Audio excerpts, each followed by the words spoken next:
produits laitiers sont nos amis pour la vie. Laissez tomber les produits laitiers de vache. Oui, il y a une sorte de méfiance qui a émergé ces dernières années vis-à-vis du lait, une boisson avec laquelle moi j'ai aucun problème. J'en mets dans mon café, c'est pour dire si j'ai gardé une âme d'enfant. Le problème, c'est vraiment quand on va consommer des produits laitiers de vache tous les jours et pire encore, plusieurs fois par jour.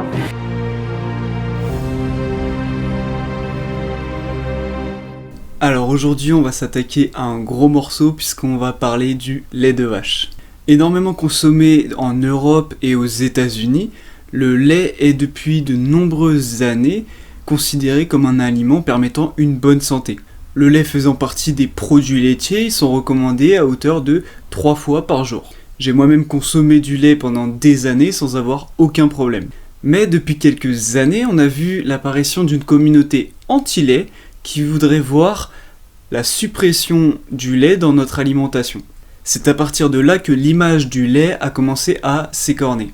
Toute la controverse qu'il y a eu sur ce sujet fait et va faire encore couler beaucoup d'encre. En effet, tous les bienfaits connus du lait sont remis en doute par cette communauté et ils annoncent même des effets délétères comme par exemple l'apparition du cancer ou d'autres maladies avec la consommation de lait. J'ai donc plongé mon nez dans la littérature scientifique pour voir si cette controverse était fondée sur des preuves scientifiques solides. Attention, je veux pas vous dire de boire du lait ou au contraire de supprimer de votre alimentation, je veux simplement vous faire une synthèse de ce qui se dit au niveau de la littérature scientifique sur le sujet. D'ailleurs, toutes les références que je vais citer vont être en description. Je précise que dans cette vidéo, on n'abordera pas l'aspect éthique qui pose problème dans la production du lait.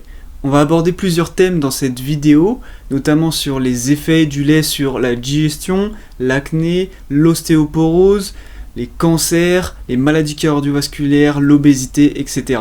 Je vous invite vraiment à écouter toute la vidéo car il y a des parties qui pourront vraiment être intéressantes pour vous.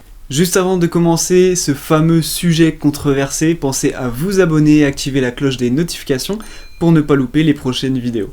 Donc le lait, c'est un aliment que nous consommons depuis des milliers d'années et qui est arrivé par l'agriculture et l'exploitation des animaux. Le lait est le premier aliment que nous consommons à la naissance et c'est celui qui va nous accompagner pour notre croissance. Et par rapport à ça, certains affirment qu'une fois notre croissance finie, nous ne devrions plus en consommer, mais nous y reviendrons plus tard. Le lait maternel est l'aliment parfait puisqu'il nous apporte tous les nutriments dont nous avons besoin pour grandir sans manger autre chose. Mais le lait de vache est aussi une source très diverse de nutriments. On y retrouve entre autres des matières grasses, des glucides avec notamment le fameux lactose, un petit peu de protéines, les vitamines liposolubles A, D, E et K, de la vitamine du groupe B et notamment de la B12 ainsi que du calcium. Cependant, malgré cette grande diversité de nutriments, on entend encore dire que le lait de vache devrait être supprimé de l'alimentation de la population. Nous allons donc voir quels sont les arguments des anti-laits pour dire ça et que dit la science.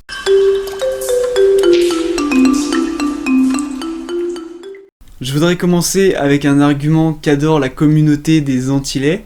Le lait de vache est fait pour la croissance d'un veau qui va peser 350 kg. C'est une image qui a notamment été mise en avant par le docteur Henri Joyeux. Mais sur quoi s'appuie réellement cette image ? Ce qu'il faut savoir, c'est qu'un veau, lors de sa croissance, il va consommer plusieurs litres de lait par jour. Nous, en tant qu'humains, on va consommer simplement un verre de lait, voire un bol par jour au maximum. Donc finalement, cela n'a rien de comparable. On ne peut pas comparer la consommation d'un verre de lait avec plusieurs litres de lait. Donc il faut bien faire attention aux arguments qui ne sont pas basés sur des preuves scientifiques. Et quand bien même il y a des preuves, certaines informations pourront être vraies dans un contexte et fausses dans un autre.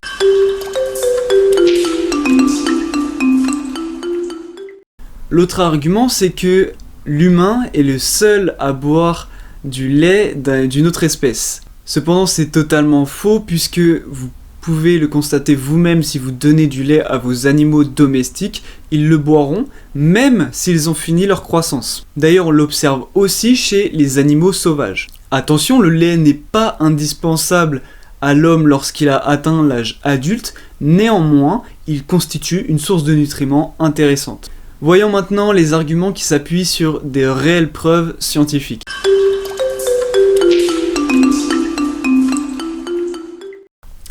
La digestion du lait est une thématique qui est très souvent abordée. Mais voyons dans quel contexte le lait peut être mal digéré. Tout d'abord, il faut savoir que l'intolérance au lactose, donc le fait de ne pas digérer les glucides contenus dans le lait, est arrivée il y a environ 7000 ans. Les chercheurs expliquent qu'à la base, l'homme ne possédait pas les enzymes capables de digérer le lactose appelé lactase. Cependant, la population nordique peu exposée au soleil aurait développé la capacité de digérer le lactose, notamment pour pouvoir réabsorber la vitamine D sans avoir d'exposition au soleil. L'intolérance au lactose serait donc d'abord dépendante d'un patrimoine génétique. Et effectivement, lorsqu'on analyse la prévalence d'intolérance au lactose, on trouve des résultats intéressants. En effet, quand on regarde les pays sudistes comme l'Afrique ou les pays du sud de l'Asie, on constate que 80% de la population n'arrive pas à digérer le lactose. Au contraire, chez les pays nordistes, on constate que 90% de la population en serait capable. Mais le facteur ethnique n'est pas le seul à être impliqué dans la digestion du lait. En effet, la culture alimentaire et l'exposition aux produits rentreraient également en jeu. Une population qui a pris l'habitude de consommer du lait régulièrement développera la capacité de le digérer. C'est le cas notamment des Japonais qui, à la base, ne sont pas capables, d'après leur ethnie, de digérer le lactose, et on voit finalement que 80% de la population n'est pas touchée par les intolérances au lactose. Enfin, on peut se poser la question s'il existe des différences entre les hommes et les femmes, mais les études ne sont pas concluantes là-dessus. Donc si vous souffrez de troubles digestifs après avoir consommé du lait, faites un test simple. Consommez pendant quelques jours un déjeuner incluant du lait. Les quelques jours suivants, consommez le même petit déjeuner en enlevant le lait. Et ensuite, observez s'il y a eu des différences au niveau de votre digestion. Ce genre de test est très important à faire avant de décider si oui ou non on supprime un aliment. À savoir qu'on pourra après peut-être le réincorporer avec une plus petite consommation.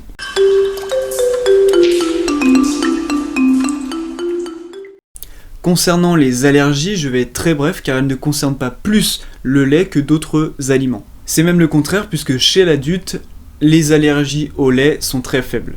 Faites attention aux reportages où vous pouvez voir des médecins qui font des constatations alors même qu'ils n'ont pas fait d'expérience scientifique. Leurs constatations de terrain sont intéressantes, mais il peut y avoir des facteurs confondants. Donc restez critique même lorsque c'est un médecin qui vous donne ses recommandations.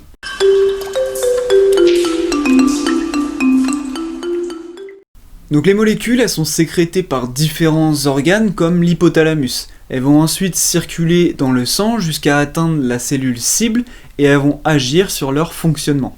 Naturellement, on retrouve des hormones dans les produits animaux. Dans le lait de vache, on va retrouver de la progestérone et de l'œstrogène, mais en quantité infime. Il faut savoir que les concentrations d'hormones dans le lait sont fréquemment contrôlées. Le lait étant distribué massivement depuis des années, c'est sûrement l'un des aliments qui subit le plus de contrôle. Une étude menée en 2012 s'est intéressée à la quantité d'œstrogène qu'on pouvait retrouver dans le lait. Les résultats, ils ont démontré qu'à partir de 3 portions de lait entier, n'était présent que 68 nanogrammes, soit 0,01% à 0,1% des taux de production quotidiens chez l'humain. Donc autant dire que c'est une quantité infime, néanmoins je peux comprendre que certains soient encore craintifs. Mais ce n'est pas tout. Il semble qu'une grande partie des hormones qui peuvent être présentes dans le lait soient éliminées grâce au système digestif.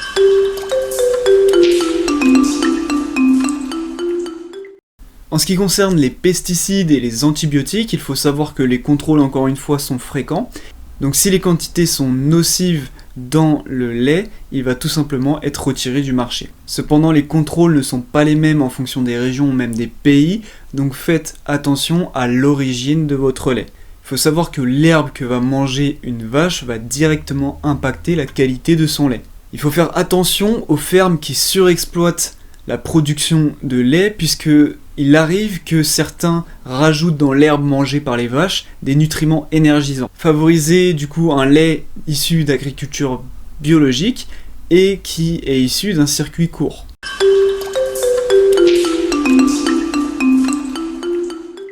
Nous avons toujours entendu que le lait, grâce au calcium qu'il contient, est bon pour la santé osseuse. Néanmoins, ces affirmations sont aujourd'hui démenties par la communauté des anti-laits notamment, qui mettent en avant un risque de fracture plus important avec la consommation de lait.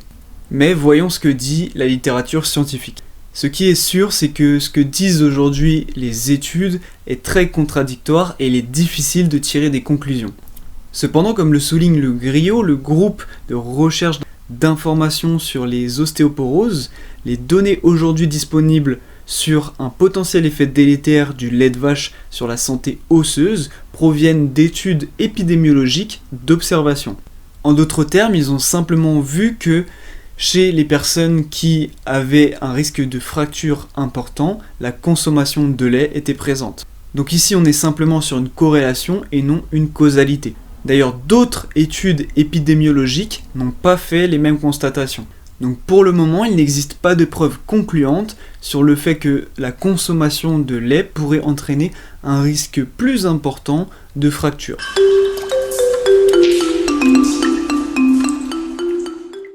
Alors concernant l'acné, j'ai trouvé 2 méta-analyses qui tirent la même conclusion. Il existe une corrélation entre la consommation de lait et l'acné. Néanmoins, pour le moment, il ne s'agit que d'observation. Cependant, comme pour la digestion, rien ne vous empêche de faire un test pour voir si l'acné disparaît lorsque vous arrêtez ou diminuez la consommation de lait. Je précise que ces observations ont été réalisées seulement sur le lait et non sur le reste des produits laitiers comme le fromage ou les yaourts.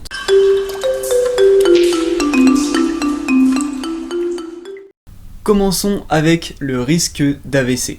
Dans une méta-analyse de 2016 incluant 18 études, la consommation de lait n'a pas été associée à un risque d'AVC. D'ailleurs, cette non-association avec le risque d'AVC a été le plus observée avec une consommation de 125 ml de lait par jour et 25 g de fromage par jour. Je précise quand même que les mêmes résultats n'ont pas été trouvés avec des laits qui avaient une quantité de matière grasse plus importante.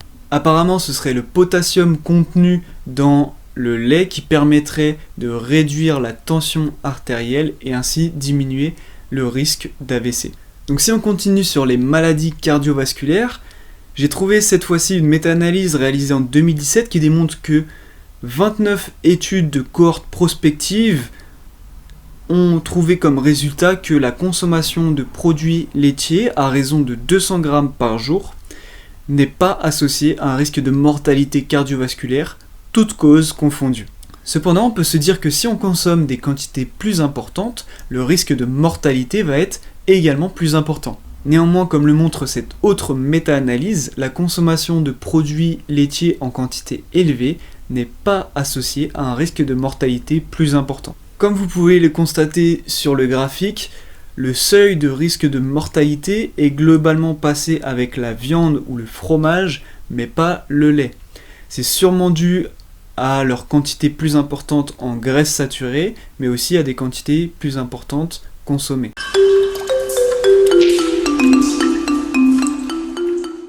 Juste avant de continuer avec les cancers, on va d'abord voir si le lait prédispose à l'obésité. La littérature scientifique démontre que le lait n'expose pas à un risque d'obésité. La consommation de lait permettrait même de réduire le risque d'apparition d'obésité infantile. Ensuite, on a également vu que le lait permettait d'optimiser la composition corporelle.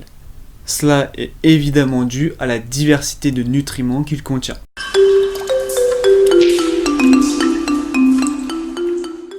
Passons maintenant au fameux lien du lait avec le cancer et nous allons également évoquer les facteurs de croissance. Donc il faut savoir que dans le lait, on a effectivement retrouvé des facteurs de croissance tels que IGF-1. On en retrouve également dans d'autres produits animaux. Ces facteurs de croissance sont problématiques puisqu'ils ont un rôle de multiplication cellulaire qui va notamment pouvoir causer le développement de cancer. D'ailleurs, on a trouvé que des concentrations sanguines élevées en IGF-1 étaient associées à une incidence sur les cancers. Mais alors, est-ce que les facteurs de croissance qui sont présents dans le lait sont problématiques dans le développement de cancer? Donc il faut savoir que dans la fabrication du lait, on va avoir une étape qui va être un traitement thermique à haute température, qui peut être la pasteurisation ou la stérilisation UTH. Sous la chaleur, une grande partie de ces facteurs de croissance va d'ores et déjà être éliminée. Ensuite, tout comme les hormones qu'on a citées précédemment dans la vidéo, une fois que le lait va être ingéré, le tube digestif va agir comme un second traitement et va éliminer encore une fois une grande partie de ces facteurs de croissance.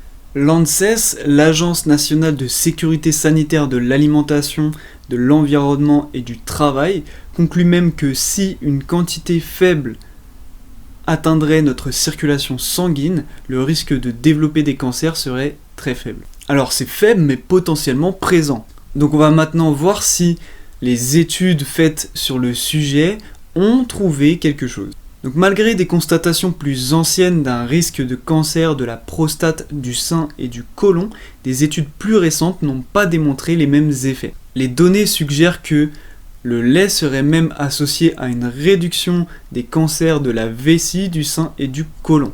Et on nous dit même que les résultats sur la consommation de lait associé à un risque de développement de cancer du côlon seraient incohérents. Pour conclure, on constate que le lait ne devrait pas autant susciter la méfiance. À part pour des problèmes éventuellement vérifiés de digestion ou d'acné, le lait ne devrait pas être supprimé de l'alimentation. Bien sûr, si les quantités consommées sont trop excessives, on pourra trouver effectivement des effets délétères, mais c'est le cas pour tous les aliments. Je rappelle que le lait n'est pas indispensable à la survie de l'homme et que sa consommation va rester un choix personnel. J'aimerais faire une prochaine vidéo où j'analyse les différents types de lait qui existent, donc dites-moi dans les commentaires si cette vidéo peut vous intéresser.